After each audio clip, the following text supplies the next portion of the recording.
السلام علیکم۔ Programme Kashmir today کے ساتھ میں ہوں آصف اقبال، اور آج میرے ساتھ موجود ہیں راجہ اسامہ اشفاق، جامعہ مست کے اسٹوڈنٹ ہیں، اور آج کا جو ہمارا موضوع ہے وہ نوجوانوں کی کونسلنگ کے حوالے سے ہے۔ آپ کو پروگرام میں خوش آمدید کہتے ہیں۔ جزاکم اللہ۔ اور جامعہ مست میں ہم نے دیکھا کہ آئے روز جھگڑے ہو رہے ہیں اور مختلف جو ہے بد نظمی کے جو معاملات ہیں وہ ہو رہے ہیں، اس حوالے سے آپ کیا کہیں گے؟ یہ ایک مجموعی طور پہ ایک ہمارا نیشنل ایشو ہے کہ کچھ ادارے جو ہیں وہ اس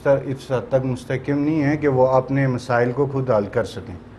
تو وہ ہم جو ہے اس کے اوپر وقتاً فوقتاً ہماری مینجمنٹ، کیونکہ وہ بہت سارے چیلنجز کا سامنا ہے ان کے لیے، انہوں نے کنسٹرکشن کو بھی ایک نئے کیمپس کی کو لے کے چلنا ہے، اور بہت ساری اور بھی چیلنجز کا سامنا کر رہی ہے اس ٹائم جامعہ مست۔ فنڈز کی قلت ہے، تو اس میں شاید وہ اپنی جو ہے نا جو ان کی کونسلنگ ہے یا وہ جو جو ہے نا معاملات ہیں اسٹوڈنٹس کے اور مینجمنٹ کے درمیان، وہ اس حد تک مضبوط نہیں ہے کہ وہ وقت پر جو ہے نا وہاں پہنچ کر چیزوں کو حل کر سکیں۔ شاید اس وجہ سے یہ مسائل اس حد تک طول پکڑتے ہیں۔ اچھا، ایک اسٹوڈنٹ ہے، اس کے ہاتھ میں قلم کتاب ہونی چاہیے۔ ہم نے دیکھا ہے کہ جامعہ مست میں نوجوانوں کے پاس اسلحہ بھی ہوتا ہے اور ایسی چیزیں ہوتی ہیں، یہ ان کو کون فراہم کرتا ہے؟ بنیادی طور پہ یہ ہمارا ایک معاشرے کا مسئلہ ہے، یہ صرف جامعہ مست کا مسئلہ نہیں ہے، ایک معاشرتی مسئلہ ہے کہ ہمارے طلباء جو ہیں وہ زیادہ تر بجائے جن چیزوں کی طرف انہیں موٹیویٹڈ ہونا چاہیے، ان چیزوں سے ہٹ کر وہ اگریسولی موٹیویٹڈ ہیں۔ وہ ایک ہمارے معاشرے میں ایسے مسائل ہیں، ایگزسٹ کرتے ہیں کہ جن کی وجوہات پر جو ہے نا ان کے پاس بجائے قلم کے وہ موٹیویٹڈ ہیں اسلحے کی طرف۔ حالانکہ مغرب کے معاشرے جنہوں نے ترقی کی ہے انہوں نے ان چیزوں کو سرے سے مٹا دیا، ان لوگوں نے بالکل انہوں نے اپنی ٹیکنالوجی پہ ایڈوانسمنٹ پہ اتنی محنت کی ہے کہ یہ چیزیں ان کے لیے اب کوئی معنی نہیں رکھتی۔ اچھا، یہاں پر ایک سوال اور بھی بنتا ہے کہ جامعہ مست میں ہم نے دیکھا ہے علاقائی تعصب بھی پایا جا رہا تھا، اس کو دور کرنے کے لیے جامعہ مست کی جو انتظامیہ ہے اس کو اپنا رول بھی ادا کرنا چاہیے، وائس چانسلر یا دیگر جو ذمہ داران ہیں اس حوالے سے کیا کچھ کر رہے ہیں؟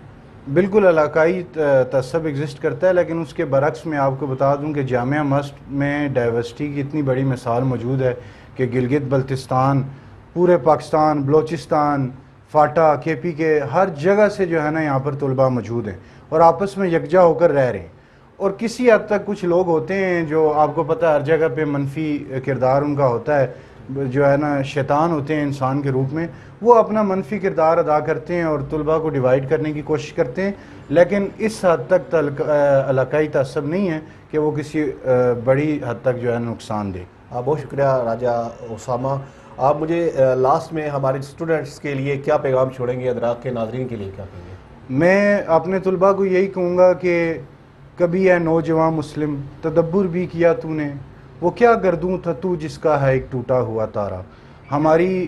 جو لا الہ الا اللہ محمد رسول اللہ پڑھنے والے جو لوگ ہیں ان کی ایک بہت بڑی روحانی تاریخ ہے۔ ہم نے سارے بر اعظم کو اوپر ہم نے راج کیا ہے اور ہم نے پوری دنیا کو اپنے جو ہے نا شکنجے میں رکھا ہے۔ ہم لوگوں کی جو تربیت ہے وہ اس طرح کی ہونی چاہیے کہ آنے والے وقت میں ہم پوری دنیا کو لیڈ کرنے کے لیے تیار ہیں، نہ کہ چھوٹے موٹے علاقے، پیسہ، دولت، شہرت، ان چیزوں کے پیچھے بھاگنے کے بجائے ہم نے اصلاح کرنی ہے، اس معاشرے کی اصلاح کرنی ہے اور اپنے آپ کو ایک بڑے ویژن کے ساتھ لے کے چلنا ہے، اور اس کے لیے تعلیم ایک بنیادی حصہ ہے۔ تعلیم کے اوپر آپ کا فوکس ہونا چاہیے اور انشاءاللہ آپ کو اللہ دنیا اور آخرت میں کامیابیاں دے گا۔ بہت شکریہ جی، اور آج کا ہمارا جو کشمیر ٹوڈے تھا اس کے لیے اتنا ہی، اور جو پیغام تھا وہ یہی تھا کہ جو علم ہے، تعلیم ہے، وہ آپ کو انسانیت کا درس دیتی ہے، انسانیت پھیلائیے، اور اپنے میزبان آصف اقبال کو اجازت دیجیے۔ اللہ نے